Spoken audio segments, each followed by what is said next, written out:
내 너를 위하여 이 시간 말씀에는 금산예천교회 이영 목사님이십니다. 오늘은 창세기 5장 21절로 4절을 본문으로 에녹에 관하여 말씀드리겠습니다. 에녹은 65세에 머두셀라를 낳았고 머두셀라를 낳은 후 300년을 하나님과 동행하며 자녀를 낳았으며 그가 365세를 향수하였더라.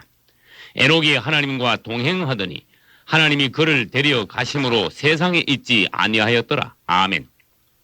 아담은 하나님께서 친히 지어주신 양 가죽옷을 입음으로써 하나님의 구속을 체험했습니다.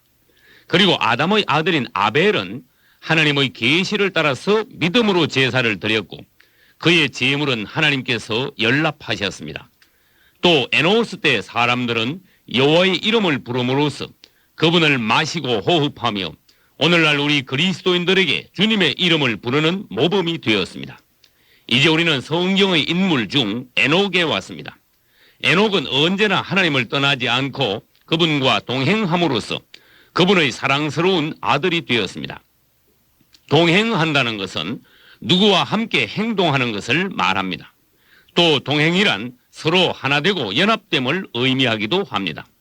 십수년 전 저의 목회 초기에 하나님께서는 저에게 부부가 함께 다니라 하고 말씀하셨습니다. 그 후 우리 부부는 웬만한 곳에는 항상 같이 다님으로써 이제 우리는 부부간의 동행함이 무엇인지를 배우게 되었고 또 그리스도와 성도가 동행함에 대해서도 깨닫고 실천하게 되었습니다. 동행한다는 것은 둘이 하나 되었음을 증거하고 실행하는 것입니다. 성경은 남자와 여자가 결혼함으로써 둘이 연합하여 한 육체를 이룬다고 하셨습니다. 초등학교 운동회 때 보면 두 사람이 한 발씩을 같이 묶어서 달리기 하는 것이 있습니다.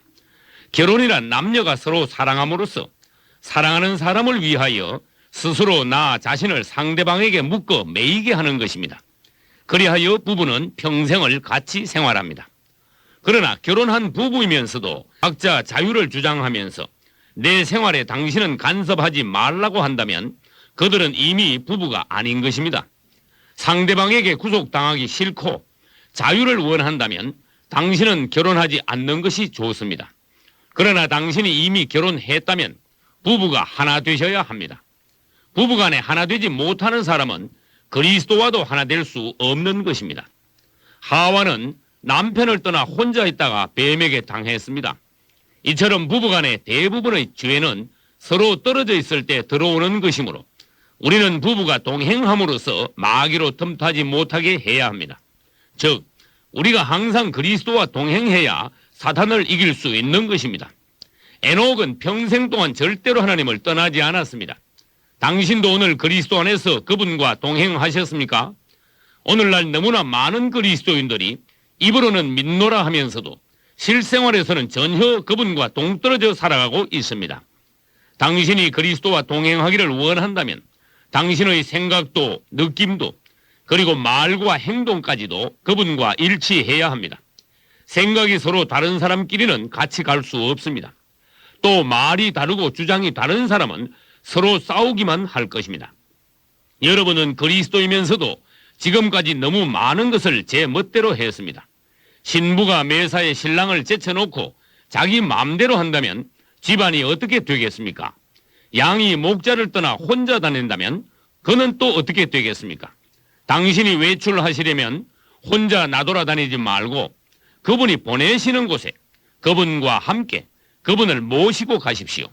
그리고 무슨 말을 하든지 내 마음대로 말해서는 안 되며 우리는 그분을 말하고 그분으로 말하며 그분을 대언해야 합니다. 많은 사람들이 주님이 원하시지 않는 곳에 혼자 가서는 주님의 뜻이 아닌 말들을 계속함으로써 에녹처럼 하나님과 동거하지 않고 하나님과 별거하는 생활을 하고 있습니다. 하나님과 동행하는 사람은 하나님을 사랑하는 사람입니다. 저희 목회 초기에 우리 가정은 너무나 가난했습니다. 그러나 우리 부부가 서로 사랑하며 하나됨으로써 우리는 가난한 시절을 통과했습니다. 당신 부부도 주님을 사랑하고 그분과 동행한다면 어떤 고난도 오히려 달콤하게 될 것입니다. 다윗은 주님을 사랑하고 늘 그분과 함께함으로써 사망의 골짜기를 통과할 수 있었고 음부에 내 자리를 펼지라도 주님께서 거기서 나와 함께 계신다고 노래했습니다. 사람의 참 평안은 어디서 옵니까? 주님과 동행할 때입니다. 엄마 품에 안긴 아기와 아빠 손을 잡고 가는 아들의 표정을 보십시오. 당신의 표정은 지금 어떠하며 당신 안에는 참 평안과 기쁨이 있습니까? 애굽에 팔려간 요셉은 억울한 누명을 쓰고 오랫동안 감옥에 갇혀 있었지만 그는 평안을 잃지 않았습니다. 하나님과 함께 거기 있었기 때문입니다. 한편 하나님과 동행한다는 것은 그분을 믿고 순종한다는 것을 말합니다. 애굽에서 나온 수백만 명의 이스라엘은 먹을 것도 없고 마실 것도 부족한 광야에서 40년간 배회하면서도 살아남았습니다. 그 비결은 그들이 하나님과 동행했기 때문입니다. 하나님께서는 광야의 이스라엘을 낮에는 구름 기둥으로 밤에는 불 기둥으로 보호하시고 인도하셨습니다.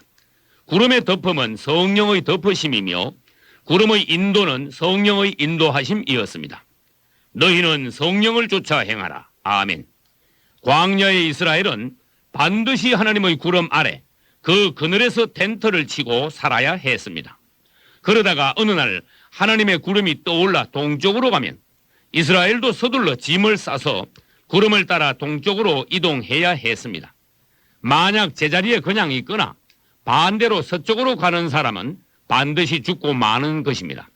또 흘러가는 구름이 어느 곳에서 멈춘다면 이스라엘도 하나님을 따라서 그곳에 멈추어 다시 텐트를 쳐야 했습니다. 만약 하나님의 구름을 무시하고 계속 가는 사람이 있다면 그는 곧 죽게 될 것입니다. 나와 여러분은 지금 광야에 있습니다.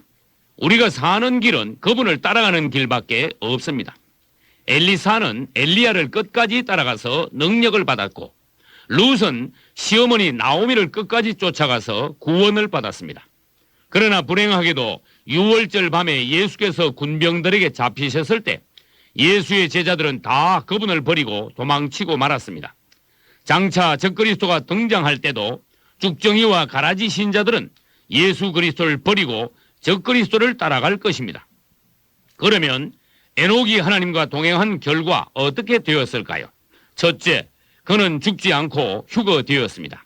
하나님을 잠시도 떠나지 않은 에녹은 결국 하늘까지 그분을 따라간 것입니다.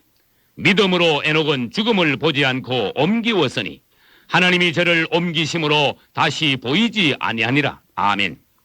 장차 그리스도께서 재림하시는 날 그분과 동행한 성도들만이 휴거될 것입니다. 둘째, 에녹은 하나님의 비밀을 깨닫게 되었습니다. 유다서 1장 14, 15절에서 에녹은 하나님의 비밀을 깨닫고 그리스도의 재림을 예언했다고 하였습니다. 셋째, 에녹은 하나님과 동행함으로써 하나님을 기쁘시게 해드렸습니다. 신부는 신랑의 그늘에서 살아야 하며 양은 목자를 따라 살아야 합니다. 또 제자는 스승을 신실히 따라가야 하며 성도는 그리스도와 동행해야 합니다. 주 예수여, 내가 당신을 사랑합니다. 아멘.